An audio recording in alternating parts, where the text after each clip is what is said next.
Hi, I'm Yashasvi Raj from Nalsa University of Law. In this video, I'm going to be speaking about using neutral language as a mediator in the context of ADR competitions.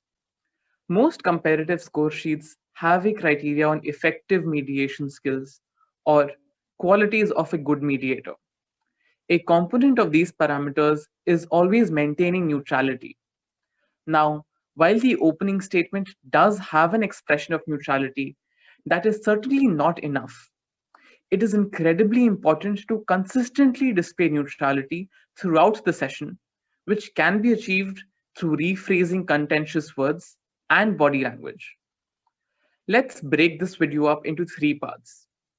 The first is using neutral language during agenda setting. The second part will deal with neutral language during joint sessions.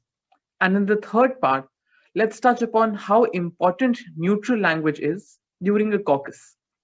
Now, one crucial point to keep in mind throughout this video is focus on the facts and separate emotion from statements.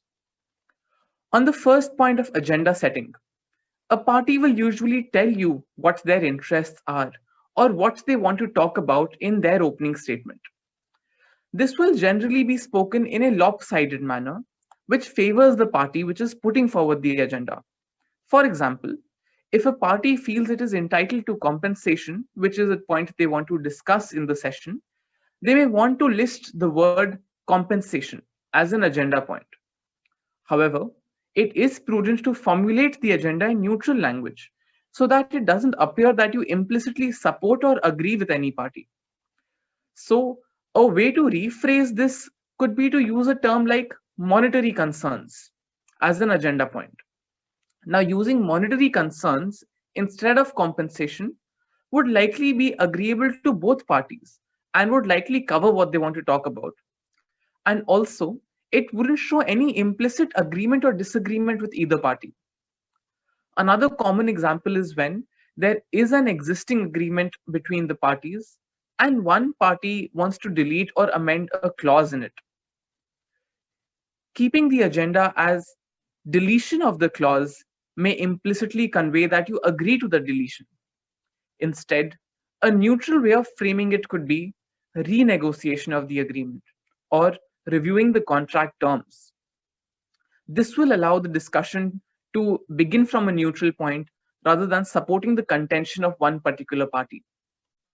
Now, coming to the second part of this video, which is on neutral language during the joint session, also known as a conference. Here, often parties will express emotions and sometimes also accuse the other party of something. It is important to acknowledge these emotions, but as a mediator, one should be careful to detach themselves from the parties. So, even when summarizing what the parties have said, do not pass judgments on their statements. For example, if a mediator says, it's a good idea that party A has suggested, that may offend party B, who may not be agreeable to the idea. A way to go about this could be to just state the suggestion from party A, clarify it if required, and then ask party B's thoughts on it. Sometimes a party may be flouting the ground rules you have set. When things get heated, they may speak over each other. In these situations, it's not only important to take control of the process, but also to do it in a neutral manner. In such circumstances, it helps to address the statements to everybody rather than a particular party. For example, a mediator could remind everybody about not speaking over each other, about respecting everybody at the table, about whatever the parties are violating the ground rule about. Now, if a party is discontent during the session and expresses that they feel that they're being dominated, then it puts the mediator in a tough spot to ask the other party to not be so aggressive. This can be resolved by using neutral language again. A mediator could suggest something on the lines of, let us try to ensure that everybody here gets an adequate opportunity to express their views.